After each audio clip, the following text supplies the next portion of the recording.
ఫైనల్గా ఇండియా నాకు ఏమాత్రం అనలేదు 2047కి నెంబర్ 1 సిటీగా తయారవుతుంది, నెంబర్ 1 కంట్రీగా తయారవుతుంది.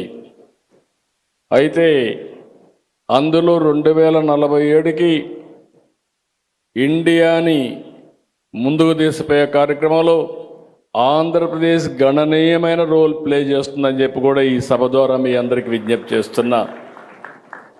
అయితే ఈరోజు చాలా సమస్యలు. సౌత్ ఇండియాలో lowest per capital income Andhra Pradesh, highest per capital income Telangana. 25 years back, I started knowledge economy in Hyderabad. Infrastructure, knowledge economy, IT, biotechnology, pharma, everything we started. Now I am starting with zero or minus. But with the Government of India support recently, Madam, I am very happy. ఈ stage నుంచి మీరు పోలవరం ఏ విధంగా restructure చేశారో నేను చూశాను. ఆశ వదులుకున్న పోలవరాన్ని మళ్ళీ diaphragm వాళ్ళు కూడా కొత్త, మీరు ఏమాత్రం కాంప్రమైజ్ కాకుండా మీరు డ్యామేజ్ అయ్యింది, దీనివల్ల భవిష్యత్తులో చాలా సమస్యలు ఉంటాయి, అదనంగా డబ్బులైనా పర్వాలేదు అంటే దగ్గర 400 కోట్లతో ఒక డయాఫామ్ వాళ్ళు కట్టి దాన్ని రిపేర్ చేస్తే 200-300 కోట్లు అవుతుందంటే కాదు, కొత్తగా వెళ్ళమని అదనంగా 1000 కోట్ల రూపాయలు శాంక్షన్ చేసి ఆ ప్రాజెక్ట్ను పూర్తి చేసే బాధ్యత తీసుకున్నారు. I am assuring you by 2027 before March we want to complete the project and we want to dedicate to the nation. That is our commitment. We are working. 2028కి మీ అందరి సహకారంతో అమరావతి ఒక స్థాయికి వస్తుంది. ఇంకొక పక్కన విశాఖపట్నం స్టీల్ ప్లాంట్. ఎన్నో ఉద్యమాలు జరిగాయి. విశాఖ ఉక్కు ఆంధ్రుల హక్కుని ఉద్యమాలు చేసి ప్రాణ త్యాగాలు చేసి ఆ ప్రాజెక్టు సాధించుకుంటే ఇటీవలది సిక్ అయ్యే పరిస్థితి వచ్చింది, ప్రైవేటైజేషన్కు పోయే పరిస్థితికి వచ్చింది. ఆ సందర్భంలో తెలుగు ప్రజల యొక్క సెంటిమెంట్ని కాపాడడానికి మీరు ముందుకొచ్చారు. మీరు పడిన తపని నేను చూశాను. దాన్ని ఏ విధంగా స్ట్రక్చర్ చేయాలో చేయడమే కాకుండా మళ్ళీ దీన్ని ముందుకు తీసుకుపోవడానికి కాంపిటేటివ్గా తయారు చేయడానికి ఏమేం చేయాలో అవన్నీ చేశారు. అదే మరి బిగ్ ప్రాజెక్ట్స్ మీరు చూస్తే రిఫార్మ్స్ వచ్చిన తర్వాత మొట్టమొదటిసారిగా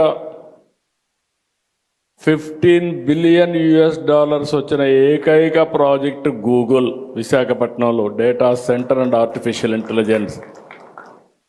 అది వచ్చినప్పుడు వాళ్ళు కొన్ని అనుమానాలు ఇవన్నీ అడిగితే వాళ్ళ అనుమానాలన్నీ నివృత్తి చేసి ఆ ప్రాజెక్టు విశాఖపట్నానికి వచ్చిందంటే అది పూర్తిగా మీ సహకారం, ప్రధానమంత్రి ఆశీస్సులు.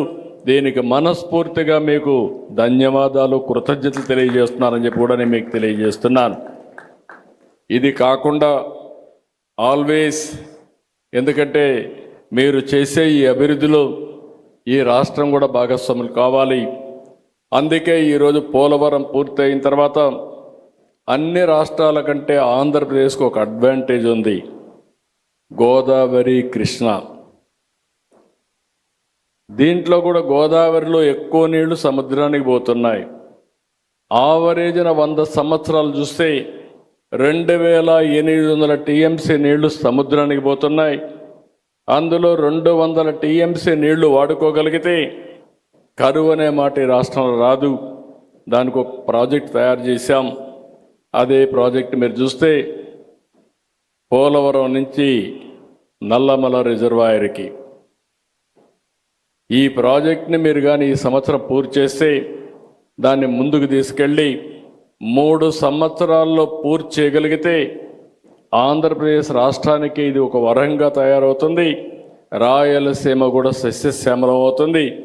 నీటి సమస్య పరిష్కారం అవుతుంది. ఇది ఏ రాష్ట్రానికి కూడా సంబంధించిన ప్రాజెక్టు కాదు. సముద్రంలోకి పోయే మిగులు జలాలు వాడుకొని ఈ రాష్ట్రాన్ని అభివృద్ధి చేసి దేశ ఆర్థిక వ్యవస్థకు తోడ్పాటిచ్చే పరిస్థితి వస్తుంది. దీనికి సహకరించవలసిందిగా మేడం గారిని కోరుతున్నా. రెండోది, మీరు ఒకసారి చూస్తే రాయలసీమ, ఒకప్పుడు రాయలసీమ రాళ్లసీమగా మారిపోతుందని, ఎడారిగా మారిపోతుందనే పరిస్థితికి వచ్చింది. తాగేదని కూడా నీళ్ళు లేని పరిస్థితి వచ్చాయి. ఇప్పుడిప్పుడే రికవర్ అయ్యే పరిస్థితి వచ్చింది. ఇప్పుడు రాయలసీమని ఒక హార్టికల్చర్ హబ్గా తయారు చేయాలని, ఈరోజు మీరు చూస్తే 40-50 హార్టికల్చర్ ప్రొడక్షన్స్ అంతా అక్కడ చేసే పరిస్థితికి వచ్చాం. ప్రపంచానికి ఒక హబ్గా తయారు చేయడం కోసం ముందుకు పోతున్నాం. ఇక్కడ మేడం గారిని ఒకటే రిక్వెస్ట్ చేస్తున్నా, దీన్ని కానీ మీరు ముందుకు ఒకసారి ఆలోచించి సహకరిస్తే, కొద్ద ఫైనాన్షియల్ సహకరిస్తే, ఇది ప్రపంచానికే గర్వకారణంగా పండ్లు ఎగుమతి, కూరగాయలు కానీ పండ్లు కానీ ఎగుమతి చేసే పరిస్థితి వస్తుంది.